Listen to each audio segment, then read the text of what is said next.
Now, at 14 minutes past 8, at least 8 crimes were committed every single day at churches and religious premises in Britain between 2022 and 2024. That's according to the Countryside Alliance. But there are fears that this figure could be even higher, as not all police forces provided data. Well, External Affairs Director for the Countryside Alliance is Metcalf-Fisher, and he joins us now. Good to see you this morning. I'm really shocked that these figures are as high as they are. We've been looking at this data going back as far as 2017. And so I guess I'm not as shocked because I've seen it growing throughout the years. There was a peak during COVID, actually. During lockdown, we were seeing actually more crimes. The issue that we have is that not all forces are responding with FOI data, as you said. We know that that figure's much bigger. For example, we don't have data from Scotland. We don't have data this year, annoyingly, from the Metropolitan Police. Usually, as you can imagine, London being a big city, they produce the highest number of crime data. I think the most important part of this story is bringing it out there and raising public awareness, because I think most people, certainly the people I speak to, when I talk to them about this issue and give them those numbers, they are taken back. I think people, understandably and rightly, see churches and religious buildings as places of solace and refuge, not places that nasty criminals would target.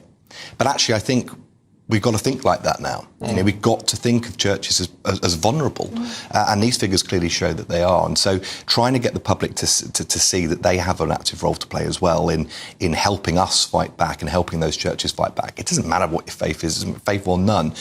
Particularly in the countryside, where churches are a lot more isolated in rural areas. Our fear has always been that thieves are able to get away with things like metal theft and lead theft very, very easily because there's just no one around. So reporting those crimes is key. And what are you finding, Mo, in terms of who is carrying out these crimes? Is it opportunists who, as you say, they just know that there's going to be items of value on the premises, or is it gang-related operations? Like a lot of things in rural crime, there are links of gangs. It's organised crime. There are people that know what they're doing. You know, to go onto a roof of a church and strip it of lead it's not just anyone can do that. Right. Do you know what I mean? It's not. And if you sort of look at that and you table that with things like tractor theft in the countryside, which, you know, sees huge plant machinery being transported overnight on a ferry before the police can even get there. That's the sort of mindset and skill set, I guess, that we're dealing with here. I'm slightly confused, though, as to why. I mean, it's welcome that we have this information so we can act on it. I'm slightly confused as to why it's coming from the Countryside Alliance rather than from the church. Well, the church are doing their best, I guess, the church are in a difficult position because whilst they have to raise awareness of what's happening on their premises, they don't want to frighten people and scare them from coming. You know, they view their first mission, I assume, as to provide a space for people to seek refuge and solace. And I don't think they would want to frighten people, but they have actually given us commentary in our report, which is very helpful.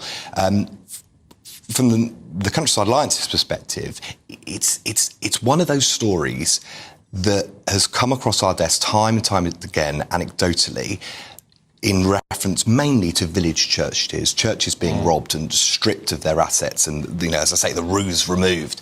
And so what we found very odd back in 2019 was there was no sort of central database for it. And there still isn't. We probably hold the most data on that based on police forces, but you know, as I say, that data, as reliable as it is from the forces, we just know it's bigger because we're missing evidence from some big forces. You know, you've got Devon and Cornwall, for example, in the southwest, who haven't taken part in many years.